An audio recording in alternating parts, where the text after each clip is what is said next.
Rome is meant to be a divine monarchy. I am the sole ruler, and all of my lineage will continue my legacy. Splendor and peace will be restored. Of course, my love. Our children will be wonderful leaders. My Augusta, you should be proud to be my accessory. I am not a mere accessory to you. Surely I am not only meant to produce children. I am not only meant to hold your hand in public. What happened to when you were infatuated with me? Your loyalty to me is enough.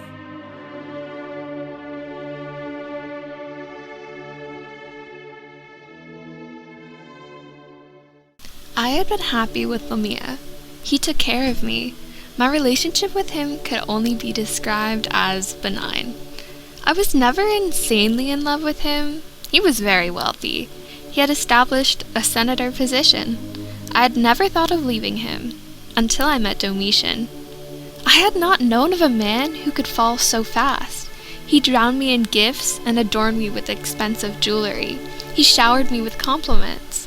I felt he appreciated me in ways my husband never could. Lamia, my original husband, was not happy. If he's trying to steal you away, he should at least pay me what you're worth. And Domitian did just that. Lamia took a large sum of money, and Domitian took me back to the palace as his wife. At least Lamia kept his humor, joking about the situation. He was put to death shortly after the first joke made it to the prince. My emperor, if I may. Yes, Sergius. I've come to offer you a report, sir. The imperial bureaucracy has never been so well kept. We have low corruption among the provincial governors. The denarius silver purity is up by 8% with your strategists. Have you collected the taxes? There's a ruin near the Circus Maximus from the Great Fire that needs to be repaired. Not yet, master. I will start that right away. I heard the other day that a senator wanted to speak to you about the prospective new vineyards. Is there any chance? What do you know about the vineyards? What does the Senate know about the vineyards? I cultivated this economy after Titus plummeted it into the ground, and they think they know about the vineyards? The Senate is a no-good tribe, filled with barbaric aristocrats. I cannot fathom how they retained authority after all these years.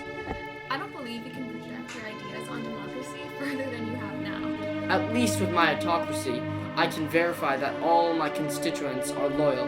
Maybe you should take notes. You had me exiled over a silly rumor. Actors, all of them useless to society. You do recall the farce that was made about my hardship. You're too paranoid.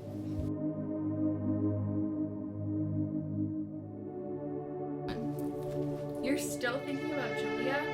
I notice. I can see right through you. Your face loses color every time you ruminate about her. These halls seem empty without her laughter. Julia smelled like a fresh wine. She was naive and did not care about high society or fashion. She had enjoyed the chariot races the most. Some would say she was the muse of Catullus, the ultimate depiction of a man's woman. Venus herself could have envied her. She was offered to me at a young age by my barbaric brother Titus. I refused. My mind was entangled with Domita's beauty. When the rumors of Domita's infidelity had grown rampant, she never left my side. I have always wondered what it would have been like if I had taken my niece's hand in marriage rather than Domita's. Would I have an heir? Would her love be unconditional? It's been 5 years since she left my side, joining her father in the skies. She lived with us upon her death. It was like the warmth was emptied from our home the day her soul left. Minerva has revealed that she cannot protect me. She has been disarmed by Jupiter, and I am prone to fatal betrayal. Yes, dear. You do remember the feast we are to have at midday? The cook promised to make a peacock and retrieve a delicate fish sauce. No! I have received an auspice. An auspice? I will most certainly perish during midday. That German Larginus Proctus may have been right. Maybe restricting the vineyards was a good idea. Is it midday? I do not have a clue. It is the 7th hour, my liege. Yes. All right then. Domitian had a bad relationship with the Senate. He relied mostly on equestrians and freedmen to help him with his job, which replaced any need for a senate at all. In contrast to his predecessors, who were also his family, he rarely discussed with the Senate about the state of the empire. The senators began to feel as if their positions and voices were being overlooked. Years of this treatment yielded feelings of resentment towards Domitian. He was rumored to have referred to himself as Dominus et Deus, believing that his ideals were the only way. Aside from one uprising in the army, the Praetorian Guards were fairly loyal to him for 15 years, and he appreciated it. He even maintained a good relationship with his freedmen. However, a group of his freedmen were angry and scared that he had recently exiled his trusted secretary, Epaphroditus. Worried they might meet the same fate, one took action.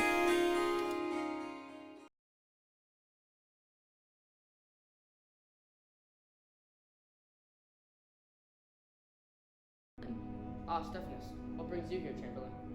I've discovered a plot of treason in the palace. Is it my wife? I'm afraid not. Here are the details.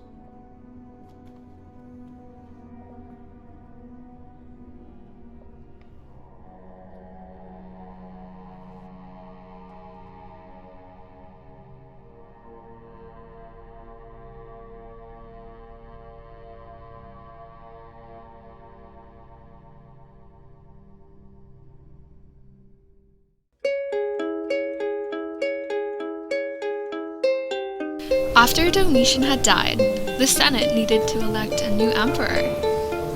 Domitian left no heir, and he was the last of his siblings. They decided to promote Nerva, an old man with no connections to the Praetorian Guard or the previous emperor.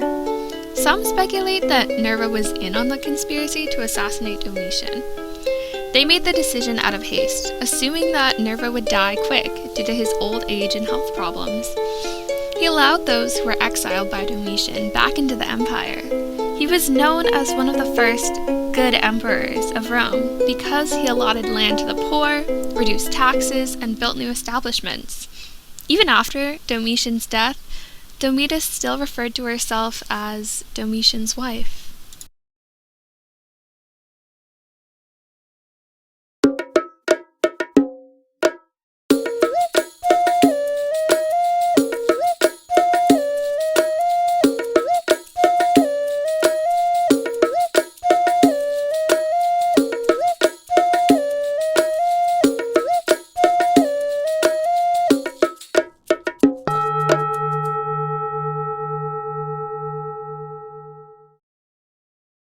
Hello.